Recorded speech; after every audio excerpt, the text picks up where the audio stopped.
Hello friends, let's start today with another chapter of chemistry paper 2, unit number 2. Right? In the first chapter we have studied chemistry of boron family, right? And now next series we are going to study is the chemistry of silicon and germanium. Chemistry of silicon and germanium, right? In the previous chapter the boron family we studied, means especially the boron compounds we studied there. It is present in group 13 of the periodic table, right?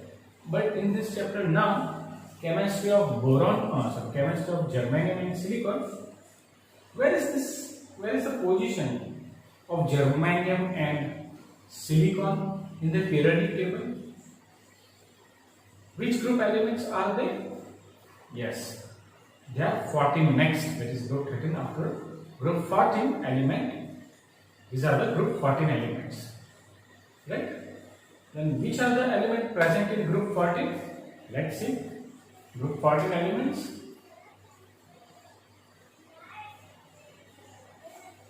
Which are those? Carbon, silicon, germanium, tin, lead. Okay, these are the elements: carbon, silicon, germanium, tin, lead. Can you remember? I will tell you a short form for this. It is available on internet even. C, Chikhe, Si, Sita, Chikhe, Suno, Sita Jiki, Chikhe Sita Jiki, Suno Prabhu. Chikhe Sita Jiki, Suno Prabhu. Okay, like that you can learn the series. Chikhe Sita Jiki, Suno Prabhu. Okay, it is available on internet. It's not my idea. Fine. Then, where these elements are available in nature, carbon. Do you know carbon is the 7th most abundant element found in the earth crust? Yes. Of course, carbon is we can say it is a basic form of life.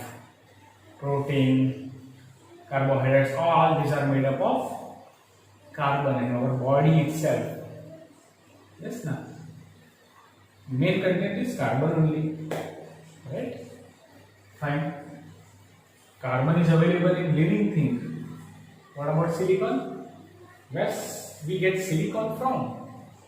Which is the huge source of silicon? Have you ever been to the beaches? Yes, in Ratnagiri we have beaches. Have you ever gone? What that sand is made up of? Sand contains silicon. Sand is nothing but silica. SiO2. This is, yes, silica. And do you know, silica is the 2nd most abundant element present over the earth crust. Right? Definitely. Carbon, we know it is in form of graphite. Diamond, you know, coal, we are using coal as a source of energy. It is also carbon. Another, crude oils, petrol, diesel, these are alkanes, right? Na? It is also carbon. Methane itself it contains carbon. Means carbon is a huge source of energy we are using nowadays. Silicon on the sand, right? Na? Germanium, tin, lead. Okay, germanium is also available onto the earth crust. Tin, Sn, stannous, and lead, plumbum. It is said to be plumbum. Okay. It is also what is this? Tin is always available with other friends like zinc, pyrites of zinc, copper. Right now, it is available. Cassiterite, or we can get tin. What is about Pb? Ibiplumbum. It is also available with zinc. Okay, especially the tin is generally available with silver pyrite, silver ore, and glance of copper. There we can easily get lead in form of sulfide, lead sulfide. Okay, these are the sources of our carbon, silicon, germanium, tin, lead. In short, we have seen that sources. Right. Now we will study its electronic configuration. Shall we start? Therefore, for that we require atomic number. Right. Now these are its atomic number: 6, 40, 32, 50, 82.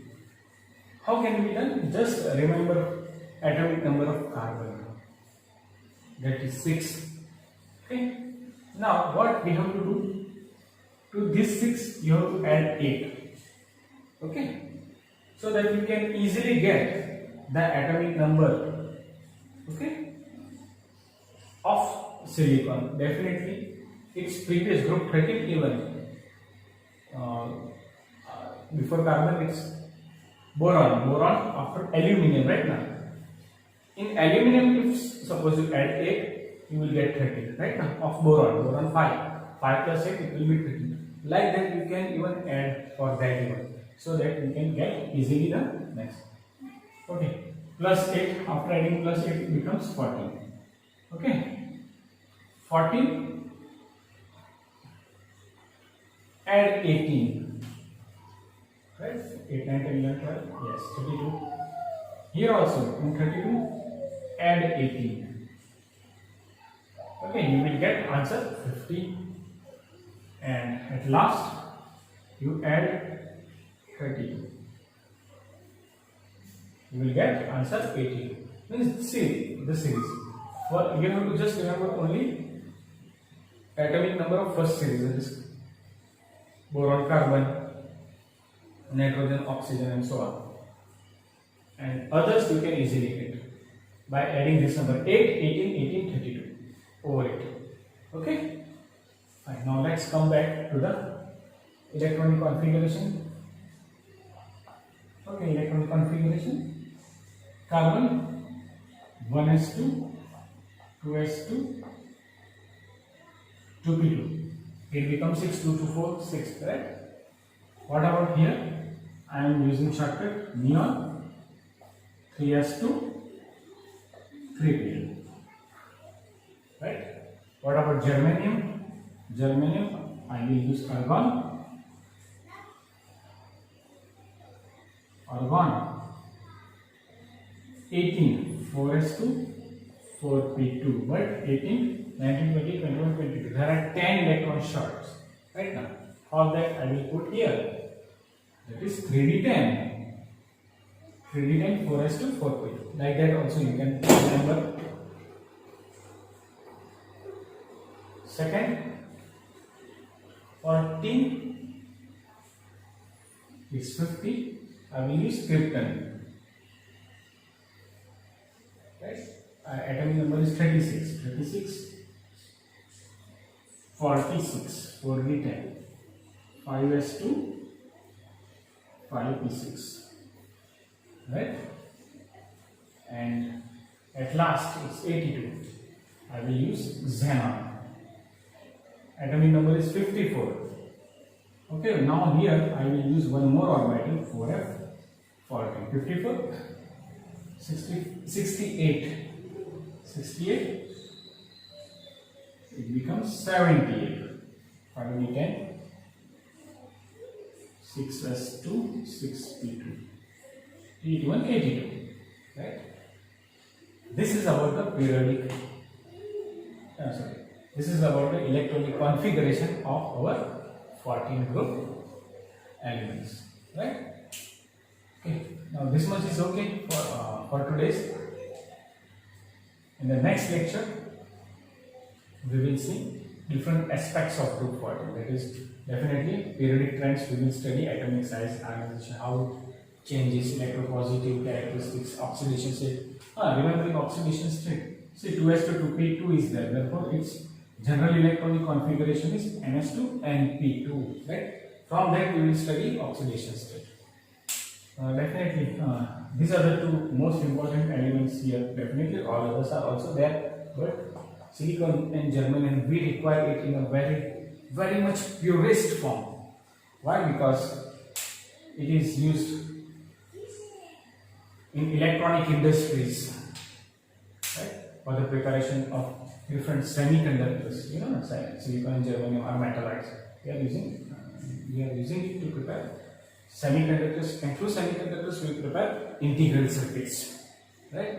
And you know, nowadays you are using mobiles, laptops, all that electronic devices, they contain this, and therefore we require in a pure crystalline form, in a single crystal state, and secondly in a very much I will say 99.999% purity state. Okay, that's it. Today this much is okay. We will come with some interesting aspects tomorrow. Till then, goodbye. Thank you.